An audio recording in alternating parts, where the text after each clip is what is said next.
नमस्कार दोस्तों, आप देख रहे हैं खबर किसान की यूट्यूब चैनल। मैं हूं आपका दोस्त अंकित शर्मा और आज हमारे साथ मौजूद हैं एक ऐसे किसान जिन्होंने डेयरी फार्मिंग की शुरुआत करी, लेकिन कुछ कारणों से उनकी डेयरी फार्मिंग में उनको काफ़ी लॉस हुआ। लेकिन उसके बाद उन्होंने कुछ ऐसी प्लानिंग करी, कुछ ऐसा मैनेजमेंट किया जिसके बाद जो इनका डेयरी फार्मिंग का जो पूरा काम था, पूरा सेटअप था, वो प्रॉफिटेबल हो गया।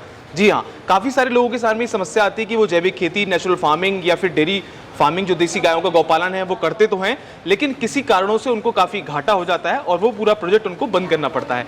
लेकिन आज हमारे साथ मौजूद हैं राजस्थान के कोटा से आने वाले पवन गुप्ता जी। तो आज जानेंगे कि कैसे इन्होंने अपना जो लॉस में चल रहा था पूरा डेयरी फार्मिंग का बिजनेस, उसको प्रॉफिटेबल बना दिया। सर, बहुत बहुत स्वागत है आपका। जी नमस्कार सर।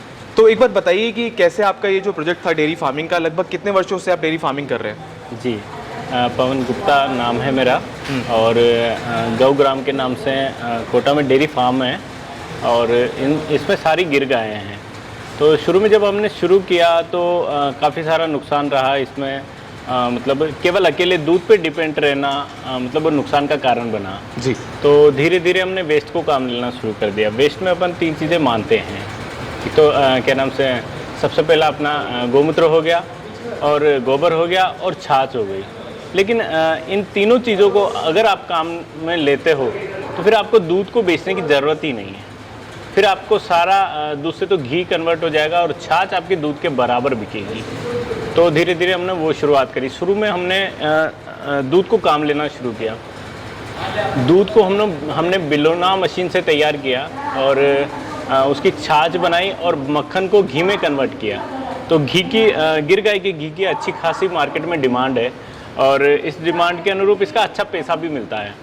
तो जैसे घी अगर आपने 1800 या 1500 रुपये लीटर आपने बेच दिया या निकल गया आपका घी, तो आपकी छाछ से करीब 30 से 40 रुपये लीटर छाछ चली जाती है और छाछ बनती है एकदम अच्छी है एकदम। जब बिलोना आपके पास सही है, लकड़ी का बिलोना है, मटकी में आप बना रहे हैं और घी को पीतल में गर्म कर रहे हैं या लोहे में गर्म कर रहे हैं, मध्य आंच पे कर रहे हैं, तो अच्छा आपका घी भी बनेगा और क्या नाम से उसमें क्वालिटी बहुत बढ़िया रहेगी, लंबे टाइम तक प्रिजर्व रह पाएगा। तो इसके बाद में एक तो ये बड़ा सहारा लगा छाछ का, घी अच्छा बिकने लग गया, टेस्ट अच्छा आने लग गया, तो लोग बाग उससे डिमांड करने लग गए। सेकेंड पे आता है गोबर। गोबर को हमने कन्वर्ट किया, गोबर को छान के, जैसे एक बरसात के बाद में गलने के बाद में गोबर को हमने छाना चलनी में सुखाने के बाद और इसके 1-1 किलो के 25-25 किलो के पैकेट पैक किए। तो ये 8 से 10 रुपये किलो हमारा गोबर निकल गया। तो आपने जो गाय से निकलने वाले गौमूत्र, घी हो गया, दूध हो गया, तो जो पंचगव्य का एक जो पूरा कॉन्सेप्ट है उस पर आपने काम किया और आपने पूरा अपने फार्म को प्रॉफिटेबल डेवलप कर लिया। एक चीज़ आपके सामने ये प्रोडक्ट रखा हुआ है, इसको आपने कैसे बनाया, इसके बारे में बताइए, ये क्या है? जी, ये संजीवनी रस है। अच्छा। हाँ, 1.5 साल पहले मैं डॉक्टर राकेश अग्रवाल सर ने मुझे ये फॉर्मूला दिया। जी। तो सबसे बड़ी समस्या रहती थी गौमूत्र के अंदर, एक तो इसमें स्मेल आती थी, दूसरा इसको लंबे टाइम तक अपन बोतल में पैक नहीं कर सकते थे। तो इसका सबसे बड़ा मतलब इसका मतलब वो एक उपाय मिल गया हमें कि इसको बोतल में भी पैक कर सकते हैं, लंबे टाइम तक रख भी सकते हैं 6 महीने तक, और इसको टेस्ट को भी बदला जा सकता है। सर ने हमें ट्रेनिंग दी, सिखाया, एक बार नहीं 2 बार सिखाया और इसके बाद में जब हमारे फार्म पे ये बनने लगा तो हमने टेस्टिंग करवाई, तो ये खरा उतरा टेस्टिंग पे। लैब में भी इसका अच्छा वो रिपोर्ट्स वगैरह सारी बढ़िया आई। तो इसके बाद में इसको मतलब सर ने एक यूट्यूब चैनल के माध्यम से ही सर ने इसको जैसे सर्कुलेट हुआ तो काफ़ी सारे ऑर्डर आने लग गए। तो अभी इस टाइम पे भारत के अंदर कोई भी स्टेट ऐसा नहीं बचा है जहाँ पे हम लोगों ने ये नहीं भेजा हो। अदरवाइज़ अदर कंट्री में भी इसके काफ़ी डिमांड है और जा रहा है। करीब 15,000 बोतल अब तक जा चुकी है और 800 से ज़्यादा पेशेंटों पे हमने वर्क किया है। तो एक चीज़ मैं आपसे बस ये जानना चाहूँगा कि देश के जो वो ऐसे किसान भाई हैं जो देसी गायों का गौपालन कर रहे हैं, डेयरी फार्म चला रहे हैं, तो वो अगर लॉस में चल रहे हैं तो उनको क्या संदेश देना चाहेंगे अपने अनुभव के अनुसार कि वो भी प्रॉफिटेबल अपना पूरा सेटअप लगा सकें? देखिए, सबसे बड़ी चीज़ तो खर्चा बचाएं तो आमदनी अपने आप बढ़ेगी। एक्स्ट्रा खर्चा ना करें कोई भी तरह का।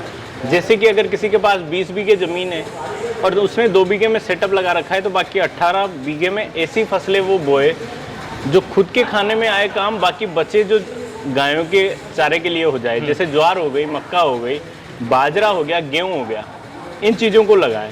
इससे क्या होगा कि जो मतलब दाने होंगे वो तो घर पे चले जाएंगे या मंडी में वो बेच के पैसा कमा सकता है, लेकिन जो उससे चारा निकलेगा वो गायों के काम आएगा। फसल अवशेष कह लीजिए, हरा चारा, जी उसके काम बिल्कुल, आ जाएगा। बिल्कुल सही है।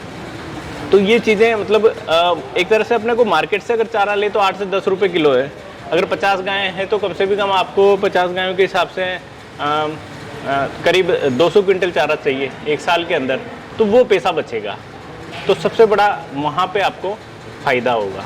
तो ये ऐसे छोटे छोटे बिंदु हैं जो पवन गुप्ता जी ने बताए। अपने अनुभव के अनुसार बीते काफ़ी वर्षों से ये जैविक खेती के साथ साथ अपना डेयरी फार्म चला रहे हैं। तो इन्होंने बताया कि कैसे जो गाय से निकलने वाले पंचगव्य से, अब अगर आप काम करते हैं पंचगव्य पे काम करते हैं, देसी गाय का बिलौना घी आप बनाते हैं, छाछ का उपयोग करते हैं, गोबर का उपयोग करते हैं, गौमूत्र का अगर सही से उपयोग करते हैं तो आप भी सफल एक डेयरी फार्म के संचालक बन सकते हैं।